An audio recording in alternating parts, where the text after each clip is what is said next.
Hello everyone. I was working on this pfSense lab setup, but while installing it in a previous operating system, I was getting one error, this missing or size mismatch fetch-in error. So when I click OK, it then redirects me to this prompt, and then eventually the installation gets failed. So I've tried multiple fixes, but none of them worked. So after that, I eventually got a workaround for it, and I thought of sharing it with you guys. If you also face the same error, then you can try it and let me know if it works for you. The version for which I was getting error was this one. It's you can see it's from the pfSense.org main website, version 2.8.0. So you can visit onto this archive page. Here, if you come down, then here you can see the gzip file. It's of 547.7 MB. So you download it. I already have it, so I'll be canceling it. So after that, you can go to your VirtualBox and create a new virtual machine and set up the ISO file. So here you can see I already have it set up. So I'll just create a for you guys. Here, let's say pfSense demo. And in the ISO image, you can select uh, this one. And in OS, you'll have to choose BSD. And you should make sure that the OS version is also free BSD 64-bit. And then come to specify virtual hardware. So here you can keep it to 1024, or you can also make it 2048 MB and allocate two CPUs. And you can allocate 20 GB of disk size here. Click OK. Uncheck floppy. Then in the audio tab, you don't really need audio here, so you can disable it if you would like. And same with the USB controller also, you can disable it. Then come to the network tab. In adapter 1, use keep it as net, and make sure the adapter type is a para-virtualized network. In adapter 2, you set it as internal network and name it as intnet1. Make sure the adapter type is para-virtualized network. In adapter 3, make it internal network, intnet2. Adapter type will be para-virtualized network. Same in adapter 4, internal network, intnet 3. This will be para-virtualized network. So yeah, all good. So after this, you can click on OK, and let's start the virtual machine now. So here you'll click on accept, then install, then auto install, type yes, okay. This is the hard disk where the installation will be going on. Here you'll have to click on the space bar to select this option here, then click on OK. So now it tells you to make sure that you have nothing on this disk, because this disk is going to get wiped and the pfSense Community Edition will be installed on this particular space. So click yes. It could take some time in some cases, so let's wait for it. So installation of pfSense is complete. After clicking on reboot, you can close the VirtualBox. To go to settings again, go to storage, and now remove this ISO file from here, because now if you again reboot it, then it will again start installation from this ISO file. So click on OK, which we don't want. So now again, if we start,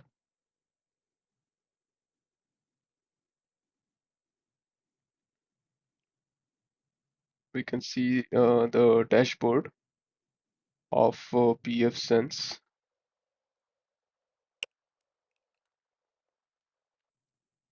So here it says, do VLANs need to be set up first? Press enter. Enter the WAN interface name. So that would be VTnet0. LAN interface name would be VTnet1. Optional one interface name would be VTnet2, and optional 2 would be VTnet3. So these are our interfaces. Do you want to proceed? Yes. Now let the configuration proceed. It might take some time, so just let it happen. We've assigned interfaces. Now we'll have to assign IP to this. So we'll be assigning a static IP to our LAN. For this, we'll have to use the second option, set interfaces IP address. So click on 2. Available interfaces will be configuring for LAN. So click on 2 again. Configure IPv4 address LAN via DHCP. No, we want to do it manually. So click on N. Type in the IP address. So let's say 10.0.0.1. Subnet bit would be 24. Let's just press enter here. Via DHCP6. No, we don't want to set IPv6. Enter. Enter for none. Enter. Do you want to enable DHCP server on LAN? Yes. Enter the start address of IPv4 client. So that would be, let's say, 10.0.0.11, and enter the address of the range. The last would be 243. So 10.0.0.243. Oops. Enter. Do you want to revert? No. Now let it load. So here you can see we've got our static IP address here. We can now we can press on enter to continue. Now similarly, we can also assign static IP for the rest of the two interfaces, that is optional 1 and optional 2. So let's do it if you want to set up, or otherwise you can skip the video ahead.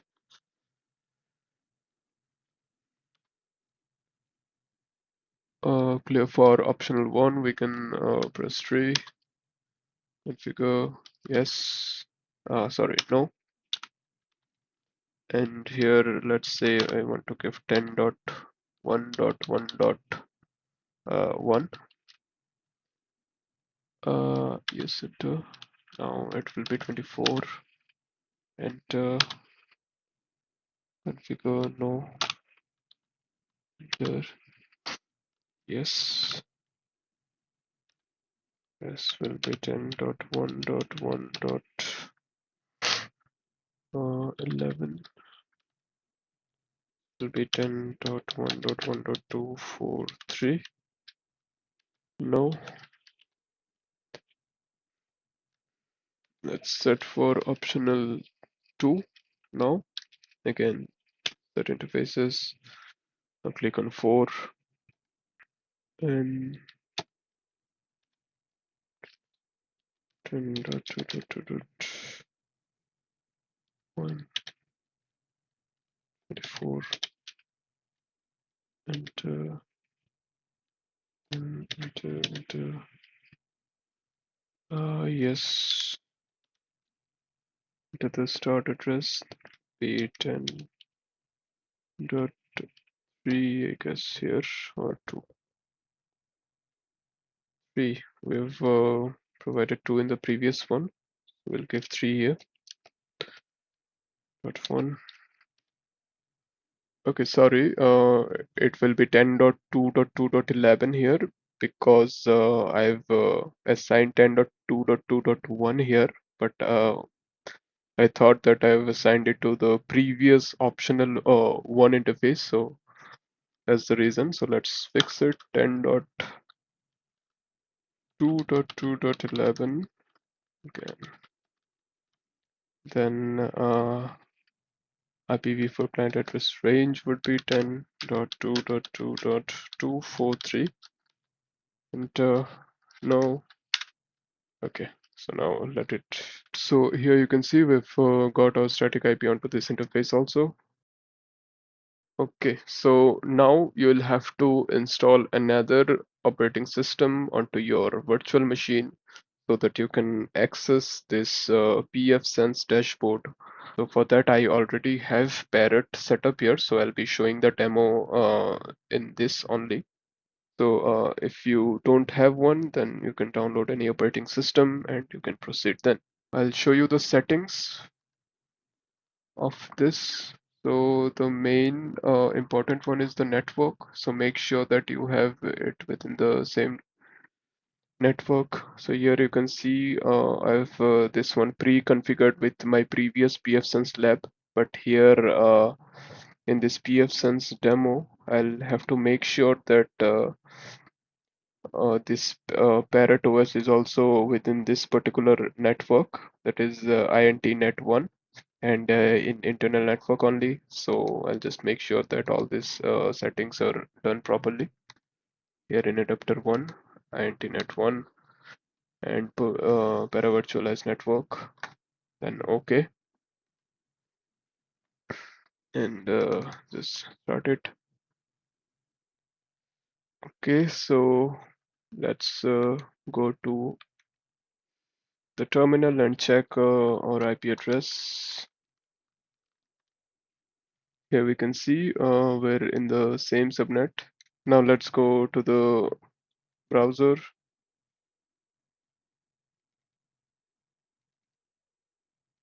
So here you can go to http 10.0.1 to open the pfSense dashboard, because this is the static IP address that we've set in our LAN interface. Click on advanced here, accept the risk and continue. You will get this login interface here. The default credentials are admin and pfSense is the password. And here you can see this dashboard here. If you want to change your admin account's password, you can change it from here, but I'll keep it as it is. Click on next, next. Here you can set the name of the host and the domain also.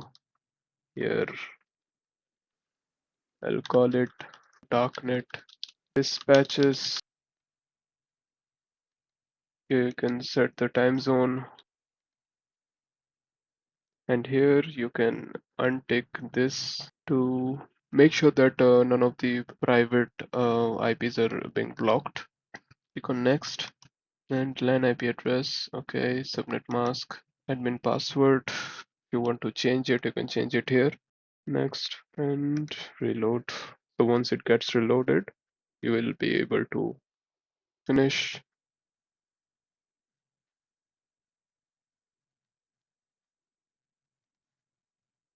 So here you can see your pfSense dashboard, your interface is here, and you can proceed ahead with your other configurations that you might need.